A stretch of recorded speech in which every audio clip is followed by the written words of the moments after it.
हर शब्द अपने आप में इतना शक्तिशाली होता है, यदि आप चाहें तो उन्हीं शब्दों से सृजन कर सकते हैं और चाहे तो नाश भी। फिर चाहे सृजन और नाश नए संबंधों का हो या फिर नए युग का। आजकल सर्वत्र सहनशीलता की कमी है। बात बात पर लोग झगड़ जाते हैं, विवाद पर उतारू हो जाते हैं। कारण शब्दों का प्रयोग। शब्दों का और वचनों का उचित प्रयोग करना सीखिए। आपकी आधी समस्याएं तो वही समाप्त हो जाएंगी।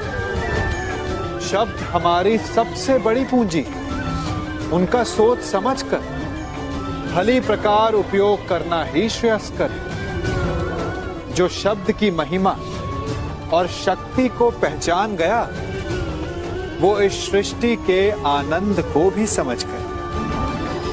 आप भी समझिए। आप इस तितली को देख रहे हैं? आपने एक मक्खी को भी देखा होगा। प्रकृति ने दोनों को समान गुण दिए हैं रस पान करने का। एक तितली फूलों पर जाकर उसका रस लेती और इस अवस्था में नए फूल खिलने की व्यवस्था भी करती है। और मक्खी घाव पर बैठती, घाव को सड़ाती है और रोग भी फैलाती। यदि इसमें किसी बात का अंतर है तो केवल सोच का। यदि आप उचित मार्ग चुनेंगे तो आपको सफलता मिलेगी, आप में उत्साह बढ़ेगा। और यदि आप अनुचित मार्ग चुनेंगे तो आपको असफलता मिलेगी, निराशा मिलेगी। अब उचित मार्ग चुनना है या अनुचित मार्ग, ये निर्णय तो आप पर निर्भर करता है। मनुष्य की सबसे बड़ी दुर्बलता क्या होती है? सोचिए। धन, प्रेम, अहंकार। मनुष्य की सबसे बड़ी दुर्बलता होती है उसके रहस्य। चाहे आप कितने भी शक्तिशाली क्यों ना हो, कितने भी प्रबल क्यों ना हो, परंतु उसके रहस्य उसके नाश की चाबी होती है। इसलिए यदि प्रबल रहना है, शक्तिशाली रहना है, समर्थ रहना है, तो अपने रहस्य को किसी को भी ना बताएं, ना मित्र को और ना ही शत्रु को। क्योंकि समय पड़ने पर कब कौन शत्रु हो जाए ऐसा कहना संभव नहीं।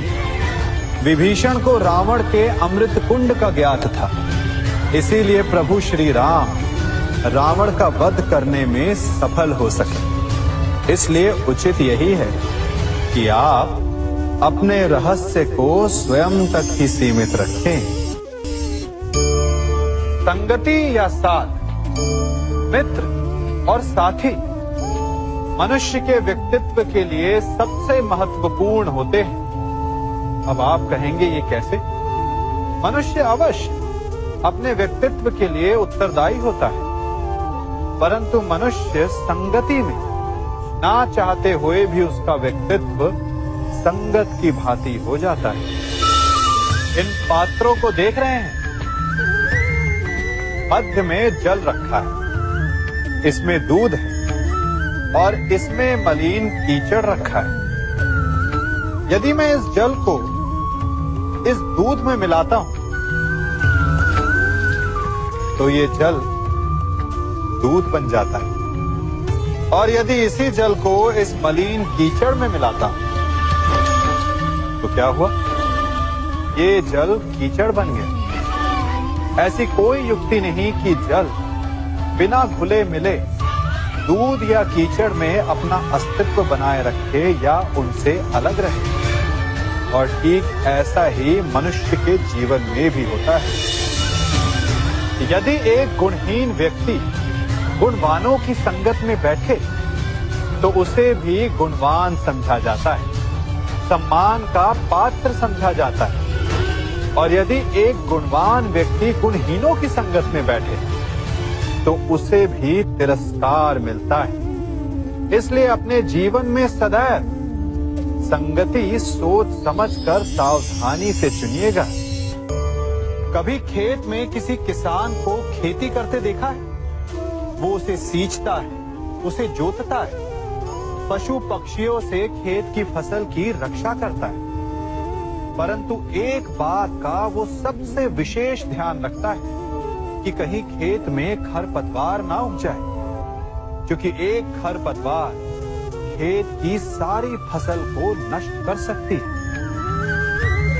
ठीक उसी प्रकार यदि वंश की कोई संतान खोटी निकल जाती है तो वो समूचे वंश का सर्वनाश कर देती है। इसीलिए संतान के लालन पालन में विशेष ध्यान देना आवश्यक होता है, क्योंकि संतान वो फसल होती है जो वंश के आने वाले समय को महान बना सकती है या फिर वंश का पतन भी कर सकती है। मनुष्य भी बड़ा विचित्र प्राणी है। अपनों से नीचे के स्तर के लोगों को वो हे दृष्टि से देखता है, उनका उपहास उड़ाता है, उनसे बार बार कहता है कि तुम्हारा कुछ नहीं हो सकता, तुम भविष्य में कुछ नहीं कर पाओगे। जब मनुष्य के पास धन संपत्ति मान होता है तो वो दूसरों का आदर नहीं करता, परंतु वो एक बात भूल जाता है कि उससे भी अधिक शक्तिशाली कोई अस्तित्व में है, और वो है समय। काल काल अपना चक्र कब बदलेगा ये कोई नहीं जानता। समय अपनी करवट कब लेगा ये कोई नहीं जानता। कोयला भी समय के साथ साथ हीरे में परिवर्तित हो जाता है। इसलिए जीवन में कभी भी किसी का भी उपहास नहीं उड़ाना चाहिए। देख रहे हैं इसे? ये रेत है। कहा जाता है कि इसे आप मुट्ठी में बंद करके नहीं रख सकते। क्यों? क्या इसका स्वभाव ही ऐसा है, या हमारे हाथों में इतनी सक्षम शक्ति नहीं कि इसे मुट्ठी में बंद करके रख सके, या फिर इसका स्वरूप ही ऐसा है कि ये फिसल ही जाएगी। कदाचित इसीलिए कहा जाता है कि आप रेत को मुट्ठी में बंद करके नहीं रख सकते, परंतु मैं आपसे कहता हूं कि आप रेत को मुट्ठी में बंद करके रख सकते हैं।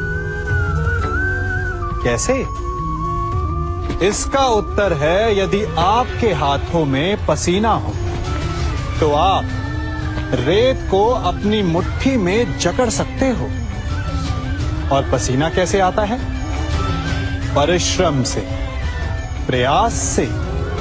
तो यदि आप परिश्रम से निकले पसीने से आप रेत को मुट्ठी में बंद कर सकते हो, तो ऐसा क्या है जो आप जीवन में परिश्रम से पा नहीं सकते?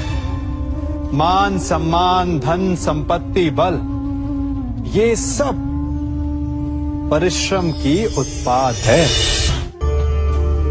हम कौन हैं? हमारा अस्तित्व क्या है? हम क्या हैं और क्या बन सकते हैं? ये बड़ा विचित्र प्रश्न है, परंतु उतना ही महत्वपूर्ण भी।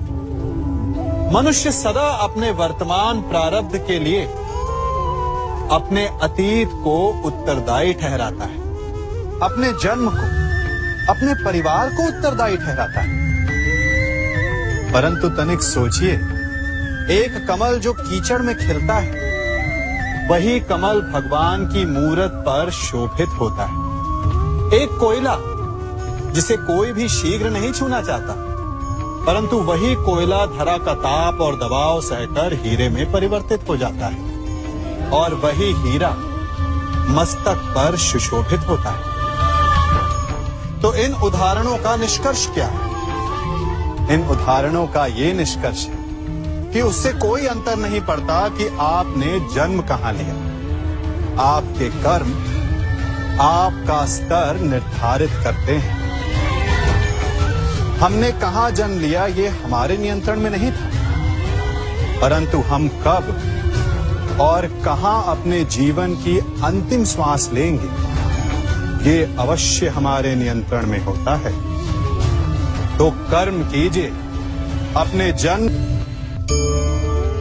मनुष्य सदा भला बुरा, खरा खोटा, सत्य असत्य की बातें करता है। सत्य को अच्छा मानता है और असत्य को बुरा। परंतु क्या आपने कभी ये सोचा है कि प्रत्येक वस्तु, प्रत्येक भाव का एक महत्व होता है? दोनों ही एक दूसरे के पूरक होते हैं। यदि काला रंग नहीं होगा तो क्या श्वेत रंग की आभा का अनुभव होगा? यदि असत्य नहीं होगा तो क्या सत्य के महत्ता का ज्ञान होगा?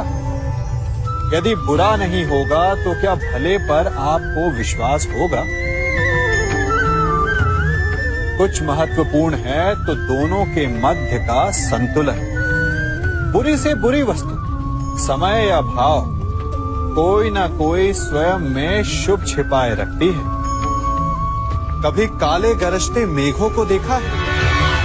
उसके किनारे भी एक स्वर्णिम आभा होती है। उसी प्रकार यदि आपके जीवन में बुरा समय आए तो आपको अपने सच्चे मित्रों की पहचान हो जाती है। तो बुरे समय में निराश ना हो, उसमें भी कुछ शुभ खोजने का प्रयास करें और धीरे धीरे सब कुछ आपके जीवन में स्वतः शुभ हो जाएगा।